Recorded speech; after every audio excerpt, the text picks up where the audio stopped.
Hey, hey, hey, get out my way. We lit. It's Sunday. Bless up, bless up. It's your boy, Change Agent Cooper, coming to you live from Asheville, North Carolina. Hence the background. Y'all like that background? Shout out to my boy Jared K for hooking me up with that image for a Zoom background. I don't use it as much these days because I've been using my Just Leadership USA one in my National Association of Community Health Workers. But today I'm actually using this background because I'm talking about Asheville. But my name is Change Agent Cooper. Make sure you like this channel, subscribe to this channel, click the bell for notifications so that you can be alerted when this content is coming out. I got a lot to say and I'm going to say it. I got a lot of experience, strength, and hope, and I'm going to share it. So today, the topic is Urban League.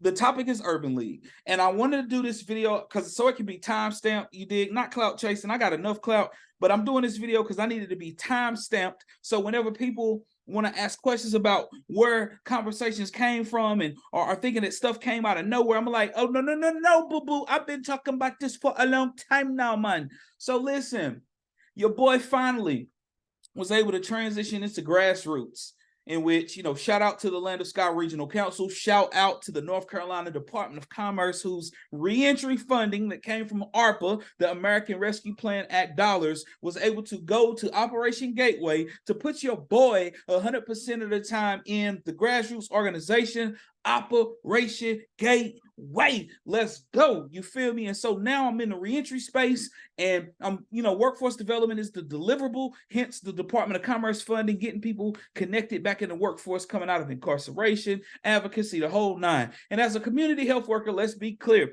Advocacy is a core value. It's not optional. Advocacy is a core value of being a community health worker. But let me tell you, the Urban League first got on my radar. I was co-presenting for SAMHSA. Shout out to SAMHSA. I'm actually about to go to DC tomorrow to participate in a lifting lived experience dialogue in DC tomorrow. You know, SAMHSA has definitely been a major partner in me having a voice, a seat at the table when you start talking about equity in the substance use disorder space, the mental health space, gaps in services, innovations, the whole nine.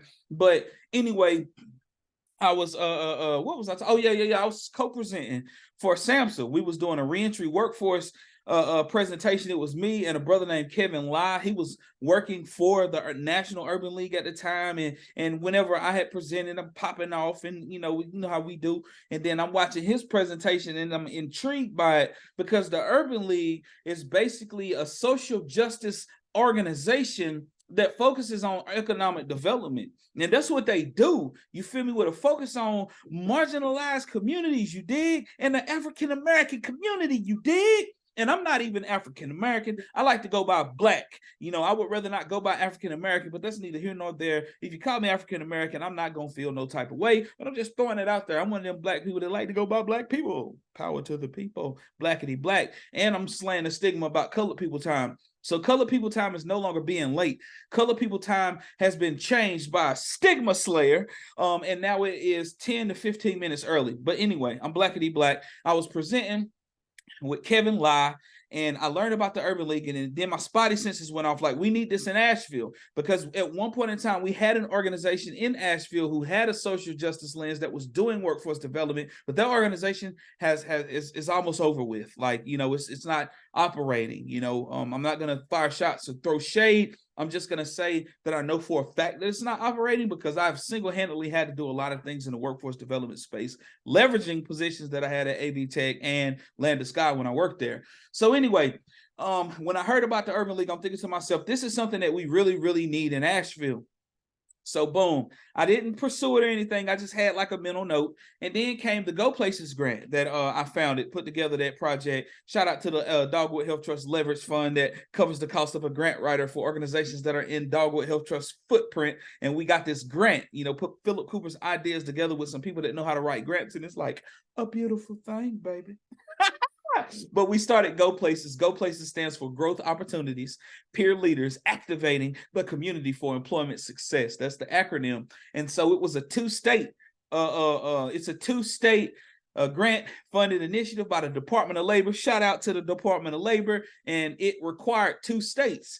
And so Asheville partnered with Knoxville. You dig? We partnered with Knoxville. And whenever we met with those people at the development district in Knoxville, the ETED, shout out to Tim Hendrick, my man Rick Yabrick, you know what I'm saying? My guys, what's up, brothers? But whenever we partnered, we asked them, like I asked them, I said, so where the black-led organizations at? Because we had to touch the places that had high poverty, high crime. And I was like, so what are black leaders at? Where's the work being done? And the first thing that came out of their mouth was what? Knoxville Area Urban League. So then I go, oh Lord, here we go again. Here we go again. Lord, what are you trying to tell me? Maybe God is trying to tell you something right now. Y'all remember that from Color Purple? Color Purple was coming out with a remake version. That was very random, but this is what you get on a Sunday.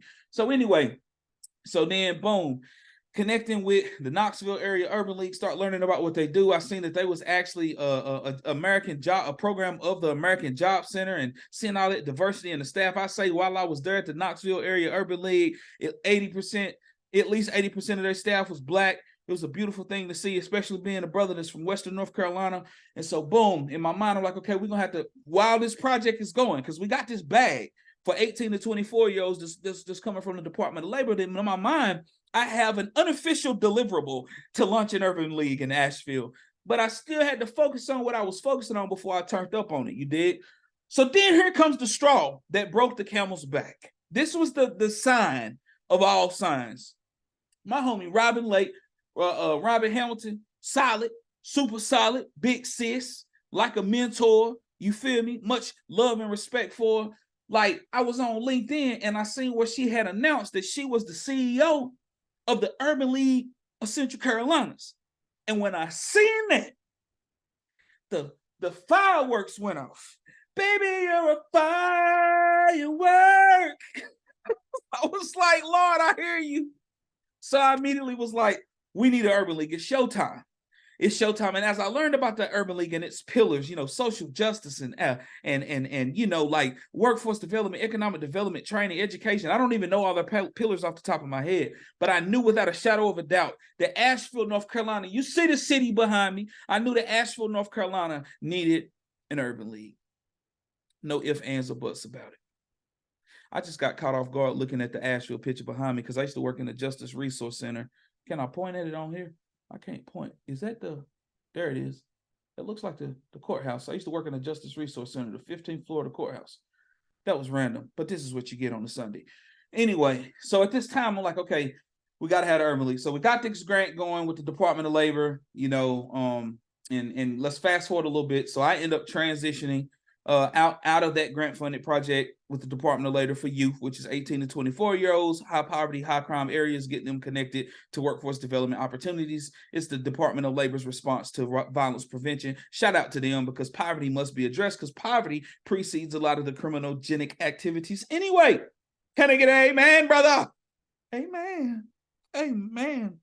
And so when I transition out to being at Operation Gateway, because prison reentry is my jam. I love prison reentry. I'm all about it. You know, prison saved my life. I was gone on the drugs. You can go through my YouTube videos to find my testimony somewhere embedded in there. I'll be going in. I'm always talking about recovery and how prison saved my life. But recovery and reentry is very, very important to me. So reentry having Operation Gateway, whose mission is to decrease recidivism by addressing the social determinants of health of returning citizens. You know, that is the organization I founded, and that's where I want to be. But here comes this video about Urban League, because I need to let y'all know something. Even though I got Operation Gateway going, that is focusing on people who are 90 days pre-release from prison and working intensively with them 90 days post-incarceration. Even though I'm in that role, you dig, I still get all the calls, the texts, the messages on Facebook, Instagram, you know, people reaching out. Can you help me get my CDLs? I need to get my GED. I need a better job. I've been working at this restaurant, man. I feel like I can do more than that. Hey, I heard you can get me a training stipend if I go to the community college to get this credential. Hey, man, I need to get my driver's license back. I owe some fines and fees. I'm trying to get ahead in life. I don't want to go back to my old ways. I'm getting all of these messages, you heard? And I'm even getting them like one brother just got out of prison about a month or so ago. He worked at East Fork Pottery. You see it. I tatted him on my flesh. I tatted East Fork Pottery on my flesh because they have hired so many formerly incarcerated people with no experience and leveled them up, living wage jobs. Several of them own houses now. I got them tatted on my flesh. But this young brother, I got him a job at East Fork, and then he was telling me like his girlfriend, you know, she got 2 jobs. She working like hospitality, and she's trying to do more, and she's trying to get ahead, and you know, she needs to try to get housing, you know, and all this advocacy that's needed in this. And I'm thinking to myself, like even though I love reentry and everything, I'm starting to feel like I'm being called to the Urban League. Is that what Philip Cooper needs to be? Does Philip Cooper needs to be the what is it, deputy executive director or something? I don't know how the title would go with me being under the Urban League umbrella. You dig what I'm saying? But that's what I'm starting to think is needed.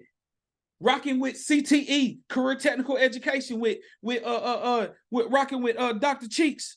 You did? Rocking with them over there, talking about, you know, innovations to better serve those youth in Asheville City Schools. You feel me? To get them more aware of careers, short-term trainings, because if they not going to a 4-year college, what they gonna do? And if they ain't got consistent mentorship or connections to people who can pour into their cup, they can easily get misled and be in the streets. And the next thing you know, they're gonna be locked up and they're gonna have to get services another way. You know what I'm saying? So like, I'm thinking to myself, like, Urban League is what we need in Asheville.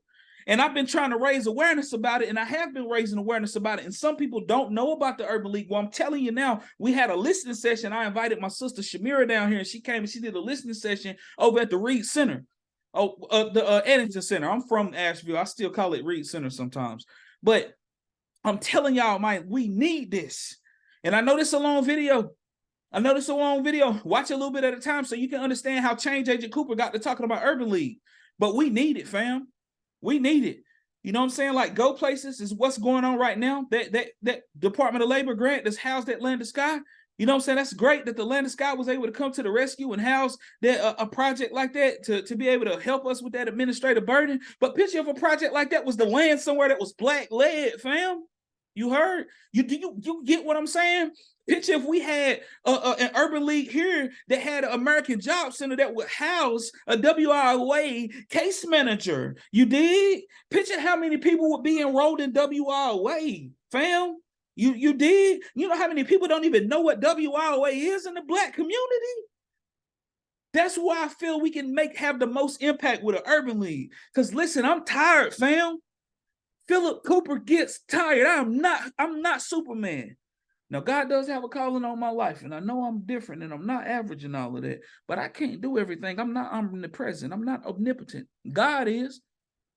But what we need is an organization that I can feed into, be a part of, raise up some more soldiers from here. You heard? Yeah. It's time. And the Urban League is the solution. If you don't know about the Urban League and you watching this video, I challenge you to go look up the Urban League, man. And if you know anything about economic development and workforce development and how poverty is preceding the criminogenic activities, and you know what we missing in Asheville, then how can you not say that we need an Urban League here? Help me understand. Because I'm feeling the pull of the community. Are you? Are you the one that they call on whenever they have somebody that's graduating from high school and they need to get them connected with an opportunity that will lead them to economic stability? Are you the one that they're calling?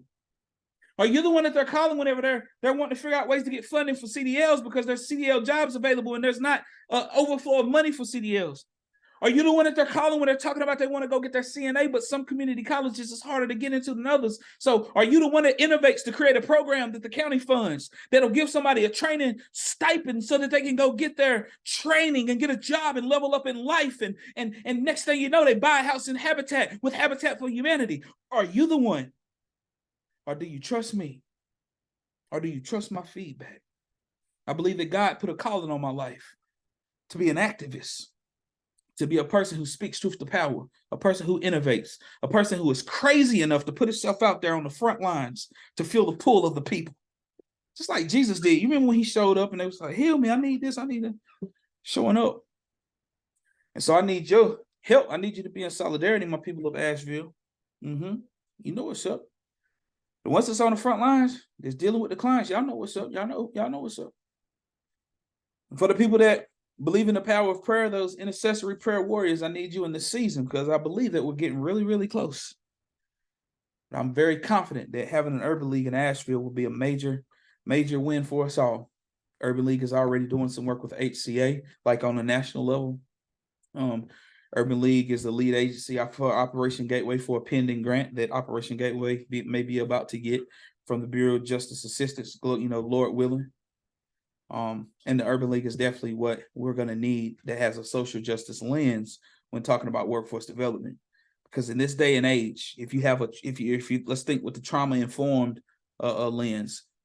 If you have a trauma-informed lens, then at this point in time, if we're talking about workforce development with marginalized communities, and you have a trauma-informed lens, that social justice mindset is mandatory, because there are some people who are left behind because of systemic oppression. My name is Change Agent Cooper. I'm not the answer. No. I am not the answer. But I am for daggone short alternative. Bless up.